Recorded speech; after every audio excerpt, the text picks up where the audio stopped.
Welcome to Telangana వెలుగు. నేను మీ రాజు. హైడ్రా తెలంగాణలో సంచలనం సృష్టించిన విషయం తెలిసిందే. సో హైడ్రా తోటి ఇటు బీఆర్ఎస్ బీజేపీ కూడా చాలా రోజులు రాజకీయం చేసింది. ఎవరేం చేసినా హైడ్రాని మాత్రం ఆపేది లేదని చెప్పేసి సీఎం గారు చాలా సీరియస్ వార్నింగ్ కూడా ఇచ్చారు. ఇప్పుడు హైడ్రా స్టోరీ ఎందుకు చెప్తున్నానంటే, గేమ్ చేంజర్ సినిమాలో సేమ్ టు సేమ్ ఇక్కడ తెలంగాణ రాజకీయాలు ఏదైతే జరిగిందో గేమ్ చేంజర్ సినిమాలో కూడా ఒక సీన్ ఆ విధంగా తీసుకోవడం అనేది జరిగింది.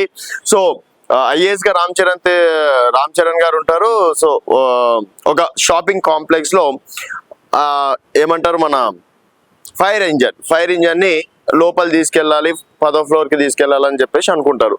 తీరా అక్కడ చూస్తే ఫస్ట్ ఫ్లోర్ కూడా ఎక్కలేని పరిస్థితి. సో ఆ విషయంలో ఏదైతే కాంప్లెక్స్ ఉందో దాన్ని నీలమట్టం చేయడం అనేది జరుగుతుంది.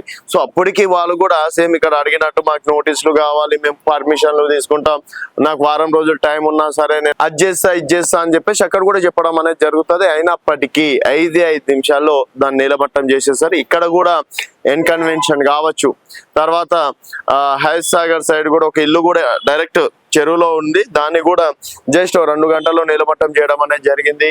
అట్లాంటివి చూసుకున్నట్టయితే దాదాపు ఒక 50 నుంచి 60 ఇల్లుల వరకు నీలమట్టం చేశారు, పర్మిషన్ లేకుండా కట్టినాయి.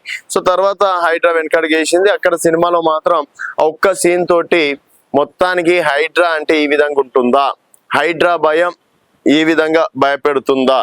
సో ఇక్కడ ఏంటంటే అక్కడ పారిశ్రామికవేత్త ప్లస్ అంటే మంత్రి అనుచరుడు అని తెలిసినప్పటికీ ఐఏఎస్ ఆఫీసర్ హోదాలో అక్కడ కూల్చేయడం అనేది జరుగుతుంది. ఇక్కడ మాత్రం రేవంత్ రెడ్డి గారి సోదరుడు ఇల్లు కావచ్చు, ఆల్రెడీ వాళ్ళు స్టే తెచ్చుకున్నారు, దానికి సంబంధించి కావచ్చు, తర్వాత అనురాగ్ యూనివర్సిటీకి సంబంధించింది కావచ్చు, ఫాతిమా కాలేజెస్ కావచ్చు, అవి డైరెక్ట్ గా చెరువులో ఉన్నాయి మహాప్రభు అని చెప్పేసి అంత క్లారిటీగా ఉన్నప్పటికీ ఇక్కడ ఎటువంటి చర్యలు లేవు. సో అక్కడ ఉంటే రామ్ చరణ్ లాగా ఉండేసి ఆ విధంగా చేస్తే మాత్రం డెఫినెట్ గా హైడ్రా అనేది సక్సెస్ అవుతుంది.